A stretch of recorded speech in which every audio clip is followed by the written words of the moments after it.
Mheshimiwa Waziri, kwa niaba ya viongozi wenzangu na wananchi wenzangu, tunatoa pongezi za dhati kwa Rais wa Jamhuri ya Muungano wa Tanzania Mheshimiwa Dr. Samia Suluhu Hassan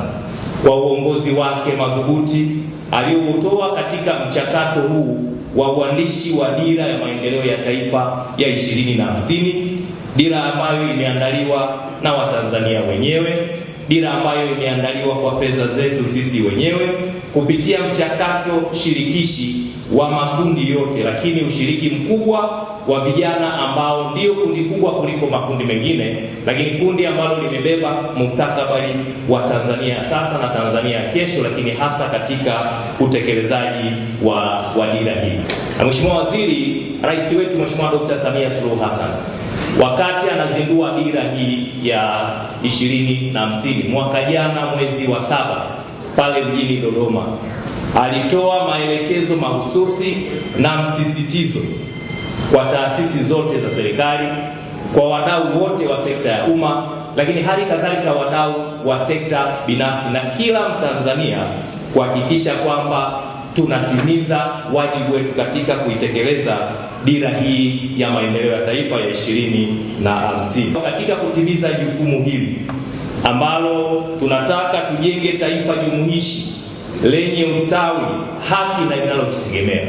Lakini Mheshimiwa Waziri, katika kutimiza malengo ya kulifanya taifa letu kuwa na uchumi wa dola trilioni 1 ifikapo mwaka 2050, sisi mamlaka za serikali za mitaa, kwa maana kuanzia ngazi za mikoa, kwenye ngazi za wilaya, kwenye ngazi ya halmashauri, kwenye kata, kwenye vijiji, kwenye kaya, lakini na wadau wetu katika ngazi za mikoa, tumebeba dhamana kubwa na tumebeba jukumu kubwa. Mheshimiwa Mkuu wa Mkoa, ninayo furaha kubwa sana kuwa hapa Songwe kwa ajili ya kushiriki katika jukwaa hili la aina yake na la kwanza katika ngazi ya mkoa la dira 2050 ambalo linahusisha sekta ya umma na sekta binafsi.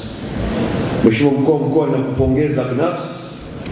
wewe mwenyewe na uongozi wako wa mkoa wa Songwe kwa ubunifu ambao mmeufanya wa kuandaa jukwaa la dira 2050, na kupongeza zaidi kwa uamuzi wako wa kushirikisha sekta binafsi, kwa sababu kama ulivyosema na kama alivyosema Rais wa TNCC na ambapo Mheshimiwa Rais ametoa maelekezo mara zote, utekelezaji wa dira unaenda kufanya na sisi sote na umegawanywa kwa makundi makubwa mawili, sekta binafsi na sekta ya umma. Umeandaa jukwaa hili kwa ubunifu wako mwenyewe, ukilenga kuhakikisha kwamba wadau wote wanaendelea katika mkoa huu wa Songwe wanaelewa vizuri maudhui ya dira na nafasi yao katika utekelezaji wake. Mheshimiwa Mkuu wa Mkoa, nipo hapa kufanya kazi mbili. Kwanza, kufungua jukwaa lako la dira ambalo uliandaa mwenyewe, lakini nitatumia fursa hii pia kuzindua rasmi jukwaa la dira 2050 katika ngazi ya mkoa,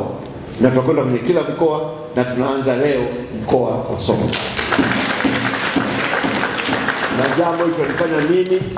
na Mheshimiwa Waziri wa Nchi, Ofisi ya Waziri Mkuu, tutapita kila mkoa kwa ajili ya kuhakikisha kwamba tunaeleza mambo haya, lakini kuileta sekta ya umma na sekta binafsi pamoja katika utekelezaji wa dira